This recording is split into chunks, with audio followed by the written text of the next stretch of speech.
আসসালামু আলাইকুম ওয়ারাহমাতুল্লাহি ওয়াবারাকাতুহু। আজকে রাতে পৃথিবীর কোটি কোটি মানুষ ঘুমিয়ে পড়বে, বালিশে মাথা রাখবে, চোখ বন্ধ করবে, আর জানবেই না যে তারা জীবনের সবচেয়ে দামি রাতটা ঘুমের মধ্যে হারিয়ে ফেলল। কারণ এই রাতে মাত্র 2 রাকাত নামাজ, মাত্র একটা দোয়া আল্লাহর কাছে 83 বছরের ইবাদতের সমান। এটা আল্লাহর প্রতিশ্রুতি, কোরআনে লেখা, মাত্র 5টি আয়াতের একটি সূরায়। সেই সূরার নাম সূরা আল কাদার। আর আজকে আমি আপনাকে সূরার ভেতরে নিয়ে যাব, কারণ বেশিরভাগ মানুষ এটা পড়ে কিন্তু খুব কম মানুষ এটির অর্থ বোঝে।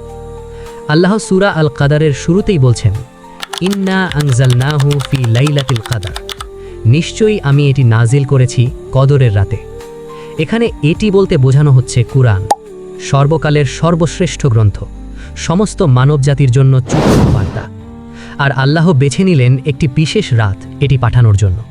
যে কোনো রাত না, রমজানের যে কোনো রাত না, লাইলাতুল কদর। আল্লাহ বছরের সবচেয়ে সম্মানিত রাতটি বেছে নিলেন সবচেয়ে সম্মানিত কিতাব, সবচেয়ে সম্মানিত নবীর কাছে পাঠাতে। এটাই সূরা আল কাদার। এরপর কুরআনে একটা অদ্ভুত ঘটনা ঘটল। আল্লাহ নিজেই একটা প্রশ্ন করলেন, ওয়ামা আদরাকা মা লাইলাতুল কাদার। আচ্ছা, তুমি কি সত্যিই জানো লাইলাতুল কাদার আসলে কি? ভাইয়েরা, কুরআনে যখনই আল্লাহ এভাবে প্রশ্ন করেন, সেটা শুধু প্রশ্ন না, সেটা একটা সংকেত। মানে হলো সামনে যা আসছে তার জন্য তৈরি হও। আরবিতে যখন আল্লাহ বলেন ওয়ামা আদরাকা, এর মানে হলো তোমার মন এটা পুরোপুরি বুঝতে পারবে না, এটা সাধারণ মানুষের বোধের বাইরে। আল্লাহ বলছেন, তুমি ভাবছো এই রাতটা বোঝো না, এখনো বোঝোনি। এই একটি আয়াতই প্রতিটি মুমিনকে থামিয়ে দেওয়ার জন্য যথেষ্ট, আর অনুভব করানোর জন্য যে এর পর কি আসছে। কারণ যখন আল্লাহ নিজেই বলেন তুমি সত্যিকার অর্থে জানো না, আর এরপর আল্লাহ যা বললেন সেটা শুনে 1400 বছর ধরে মানুষ কেঁদেছেন, আলেমরা কেঁদেছেন, সাহাবারা কেঁদেছেন। এবং তারপর উত্তর আসে, লাইলাতুল কদরি খায়রুম মিন আলফি শাহর। কদরের রাত 1000 মাসের চেয়েও উত্তম। 1000 মাস মানে 83 বছর 4 মাস, একজন মানুষের গড় আয়ু।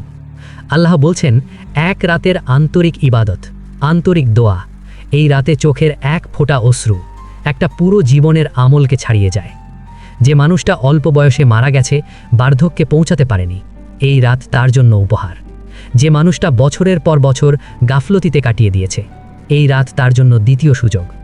আর আপনি এই মুহূর্তে যিনি ভাবছেন আমার আমল কি আদৌ যথেষ্ট, এই রাত আপনার জন্যই তৈরি।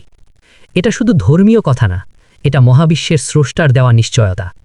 একটি রাত, 1000 মাস। আপনি কি সেই রাতে জেগে থাকবেন? এখন যা বলবো সেটা জানলে আজকে রাতে আর ঘুমাতে পারবেন না। তানাজ্জালুল মালাইকাতু ওয়ার রূহু ফীহা বিইذনি রাব্বিহিম মিন কুল্লি আমর। সেই রাতে ফেরেশতারা এবং রূহ তাদের রবের অনুমতিতে প্রতিটি বিষয় নিয়ে অবতরণ করেন। প্রতিটি ফেরেশতা এই রাতে পৃথিবীতে নামেন। এখানে রূহ বলতে বোঝানো হয়েছে জিবরাইল আলাইহিস সালামকে, সকল ফেরেশতার মধ্যে সর্বশ্রেষ্ঠ, যিনি নবীদের কাছে ওহী নিয়ে আসতেন। আর তারা আসেন প্রতিটি বিষয় নিয়ে, অর্থাৎ প্রতিটি ফয়সালা, প্রতিটি রহমত, প্রতিটি বরকত এই রাতে বিতরণ হচ্ছে। এবার কল্পনা করুন, আপনি নামাজে দাঁড়িয়ে আছেন, দোয়া করছেন, আল্লাহর সামনে কাঁদছেন, আর আপনার চারপাশে, যদিও দেখতে পাচ্ছেন না, হাজারে হাজারে ফেরেশতা উপস্থিত, আকাশ ভরা, মাটি ভরা।